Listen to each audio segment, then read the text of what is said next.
of requirement to say, do you have supporters? Are you going to be voted, or you are just going to be there, without any supporters?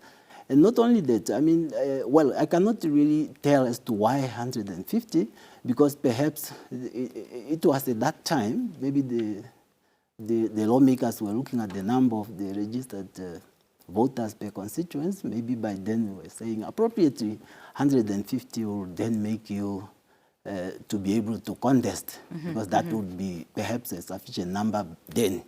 Yeah, but that is the very important requirement. The first requirement, in fact, if you don't meet 150 signatures of registered voters, then you won't qualify. But maybe just to add, not only that one, it must also be clear to aspiring candidates that if there are two aspiring independent candidates in one constituency, you have to make sure that you ask also your supporters to be honest with you, because if the one support is supporting the two candidates, then obviously that is that person, I mean, will be disqualified from your list.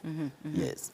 You also made mention, Mr. Haufiku, earlier of the 2,500 nomination fee that is a non-refundable fee. Can you explain how that works and why that's required? Well, that is not only applicable to independent candidates, but it also applicable to any candidate that want to run for regional council. So everybody's, that amount is applicable to any candidate, whether you are nominated by a political party or an independent candidate. Now, that is very important, just to make sure that people paid for, as I said, sometimes state spend money, and perhaps that was also just meant to say anyone want to run as an independent candidate or as a candidate must also, contribute to the state coffer, because these are material to be printed. These are the expenses that occurs because of those candidates. So it's very important, and people must pay that amount to state revenue. And of course, it's non-refundable. But there are also opportunity for one to be refunded if, say, for instance, if the candidate nomination was rejected because of perhaps not meeting the requirement.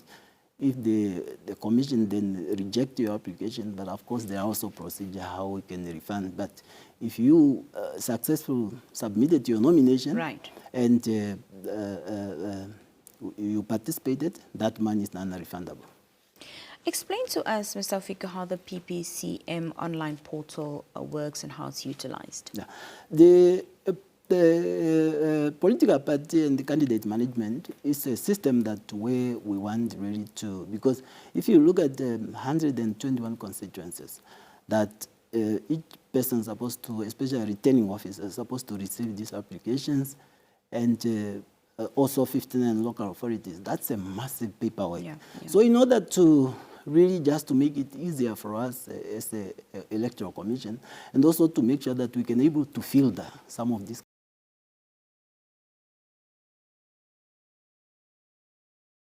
of political party and candidate management, just to make sure that we able, within the minute that you have been submitting your nomination, we can able to pick it up, we can able to assess the requirements. As I said earlier on, that the nomination is starting on the 26th, and those who will then come on the 26th, we can able immediately to analyze the system and also review that application without really waiting on the 16th where we'll have a public sitting.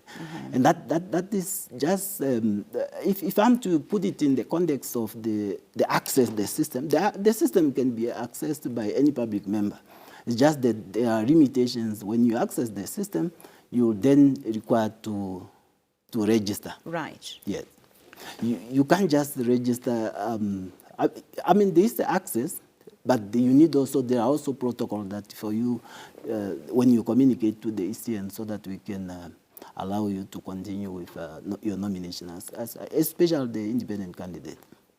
Well, 26 September definitely is just around the corner, Mr. Haufiku. In closing, your message to the aspiring independent candidates to ensure that they don't risk disqualification due to incorrect or incomplete submissions. Yes, we have issued the media statement where we outline the requirements for anyone aspiring to be an independent candidate. But in addition to that, the commission also will have a help desk, because we know some of the candidates might be struggling with technology. So we will set up from the 26th a help desk at the head office, those who are in Windhoek, so that they can be assisted to submit all the requirements. Those who are in the region, we also have the returning officers. We gave them the necessary training. They can also then assist the aspiring candidate to be able to submit their nomination on time. What I'm urging them is just that don't wait up to the last minute. Start as from the 26th, so that we can tell you what perhaps you are lacking. Yeah. If your application is fine, then good luck. Mr. Haufiku, thank you so much for being here this evening. We appreciate it. You're more than welcome. We're going to take a very brief break. We'll be back after this with some health matters. Stay with us.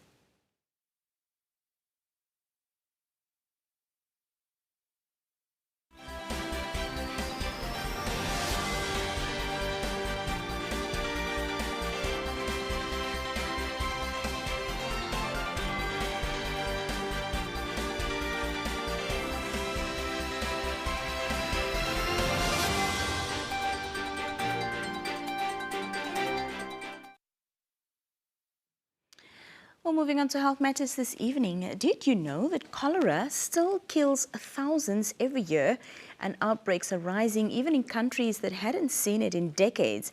Dr. Kate Alberti tells us how this deadly disease can be preventable and treatable. The disease has been killing humans for centuries. In fact, there are references to it in literature